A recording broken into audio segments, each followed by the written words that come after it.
Hi everyone, this is DIY and Succulents and welcome to our channel. And today's video guys, ayan gusto ko lang ipakita yung aking wild na mga succulents. Ayan, ito nag-wild na yung aking arrangement na itinanim sa isang malaking pot. Ayan, ito na yung kanyang itsura. Ayan siya, ito si Francisco Baldi. Ayan, mga nagsihabaan. Umabot na sa ground kaya ayan kailangan ko na siyang putulin at kailangan ko na rin siyang linisan guys kasi dumami na rin yung kanyang bulaklak. Ayan, so ito yung kanyang itsura ngayon. Siguro mga umabot na to ng siguro 2 years. Ayan, so nagsilakihan na rin, nagsihabaan, kaya hindi na siya mukhang arrangement, kundi wild arrangement.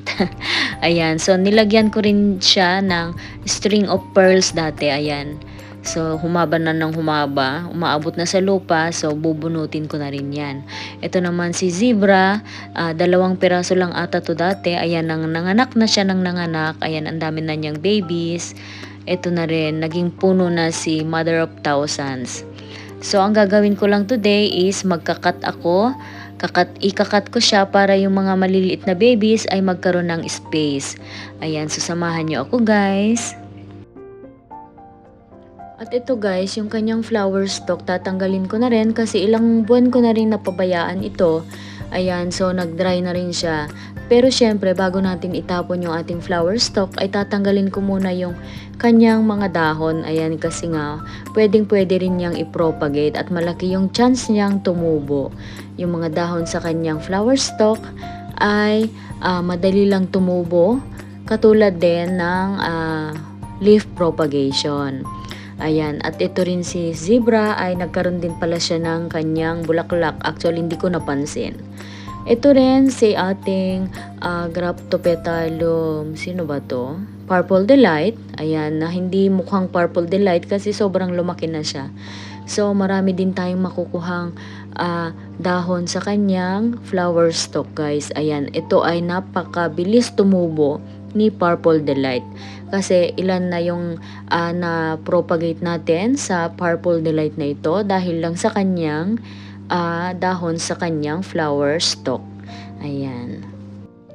Itong si Purple Delight ay madali ding paramihin katulad ni Francisco Baldi at ni Marpin. So, pareho lang sila ng mga common succulent na madaling paramihin. Kahit itapon mo lang yan sa isang gilid na may lupa or kahit nga walang lupa, kahit sa gilid-gilid ng bato, ay tumutubo talaga siya. So, nandito rin si Ellen. Itong si Ellen ang napakaganda. At mga Francisco Baldi at mga campfire. So, ayan. Puputulin natin yung mga yan. At ito yung ating nakuhang mga dahon ng flower stalk. Actually, ito guys ay yung mga nauna kong nakuha dyan ay na-propagate ko na or tumubo na. Ayan sila guys, oh. 2 months ago, yung mga nakuha kong dahon sa kanyang flower stalk ay mga pinagtutusok ko lang dyan guys. Karamihan sa kanila is si Purple Delight kasi malalaki yung dahon ni Purple Delight sa kanyang flower stalk kasi malaki yung kanyang bulaklak, so malaki din yung mga dahon dyan. So ayan guys, yung ating Purple Delight ay puputulin din natin kasi nga para magkaroon ng space yung kanyang mga babies sa kanyang malaking puno. Ito na siya guys. Ang laki ng kanyang dahon, 'di ba? At bakit naging orange siya? Hindi ko alam. Hindi na siya si Purple Delight, Orange Delight. Ayan guys, ang laki ng kanyang dahon. Ipopropagate din natin siya. So, nagkaroon din siya ng baby na isa dyan sa kanyang gilid. So, tatanggalin na rin natin yan. Actually, itong nakuha kong cuttings dito, itatanim na natin to sa ibang pot. Kasi nga, masyado na siyang malaki para sa pot na iyan. Wala na siyang space. Ayan, itong kanyang baby ay ibabalik natin sa pot na ito. Ayan, para mapalaki pa siya. Ito, sa ibang pot na siya mapupunta. Ang laki niya, 'di ba? Ang bigat-bigat. Ayan, so may mga babies din dyan, tatanggalin din natin. So yan, pinagputulan nating kahoy dyan, kahoy na talaga, magkakaroon yan ng mga babies.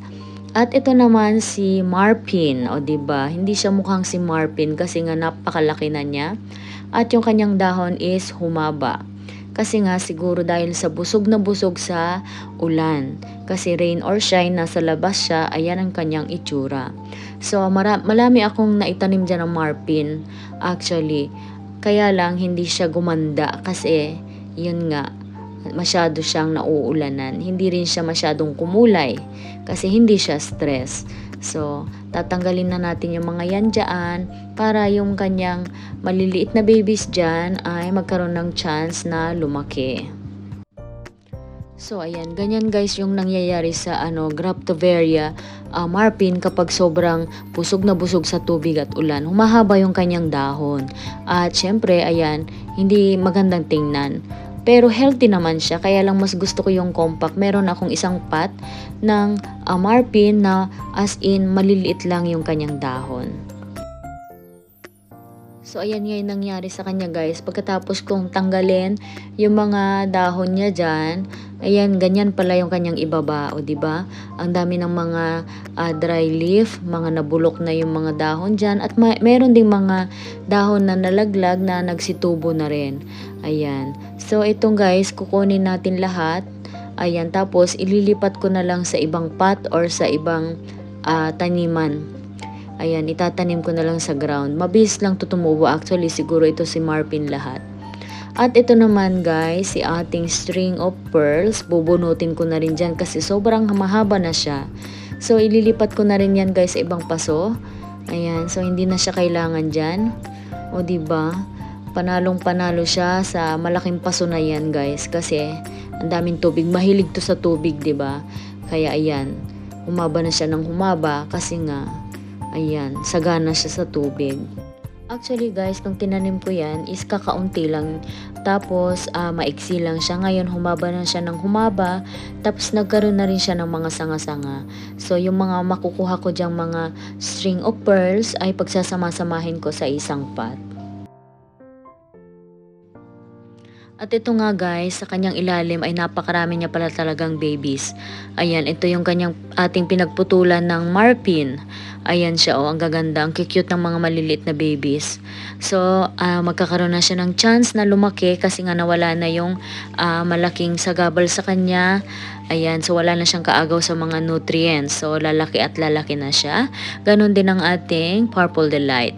Ayan, at syempre, magkakaroon pa rin yan ng maraming babies kasi nga pinutol na natin yung kanyang mother plant. Ito naman guys yung kabilang side ng ating pot. Ayan, so nagsihabaan na rin siya. Kasi actually mga trailing plants naman yung mga nandyan. Si Ellen, si Francisco Baldi. So puputulin ko na rin yan guys. Ayan, kasi naabot na siya sa lupa. Ayan, kasi pag umabot sa lupa, lalo na ngayon tag-ulan namin. So ang daming mga snails, ang daming mga kakain dyan ng mga kung ano-anong mga peste. So, ayan, bago ubusin ng peste, putulin ko na rin siya at itanim ko sa kanyang ibabaw or magagamit ko pa siya sa iba ko pang mga arrangement. Ayan. So, nagsihabaan na siya. At hindi rin maganda masyado yung kanyang kulay kasi nga naharangan siguro sa araw dahil sa mga malalaking plants sa kanyang ibabaw. So, ito na guys yung ating nalinis. So, maaliwalas na siya. At yan si ating campfire ay tatanggalin ko na rin dyan. Ililipat ko na lang siya ng ibang pwesto. Ayan, para naman hindi siya maging sagabal sa mga bago nating itatanim na mga cuttings dyan. Ayan, ito actually, pabayaan ko na lang siya dyan. At ayan, may mga campfire pa dyan. Ayan guys, ito na yung ating nakuhang mga babies. Ang kapal ng ating nakuhang string of pearls. At yung iba pa, ayan siya. So yung mga malalaking babies dyan guys, ililipat ko na lang siya sa isang pot. Pagsasama-samahin ko na lang. Ayan, so medyo matagal siyang hindi nalagyan ng pesticide. So lalagyan ko muna ng gamot, ayan, para hindi siya magkaroon ng mga peste bago ko itanim yung ating mga bagong cuttings. At yung lupa, ang kanyang lupa guys, tumigas na nga kasi nga medyo matagal na rin siya.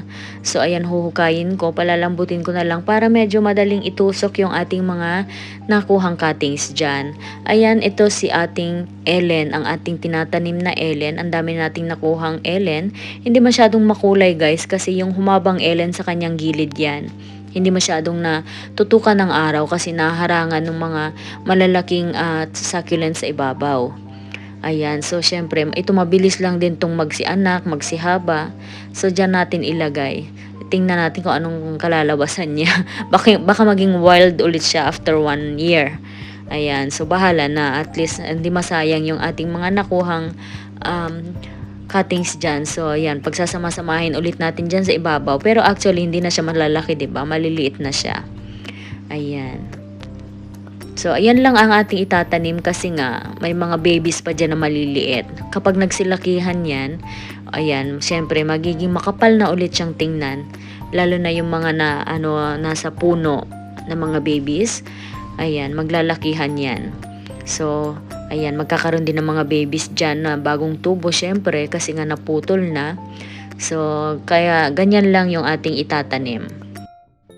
Ayan, so after 1 year, sigurado malalaki na yung mga babies dyan sa kanyang puno na kumpul-kumpul. So, ano kayo magiging itsura niya? Another wild na naman siguro ang pot na ito. Ayan, so ito lang yung ating video for today. At yung mga natitira is itatanim ko na rin sa ibang mga pot. So, ayan lang guys. See you on my next video. Bye!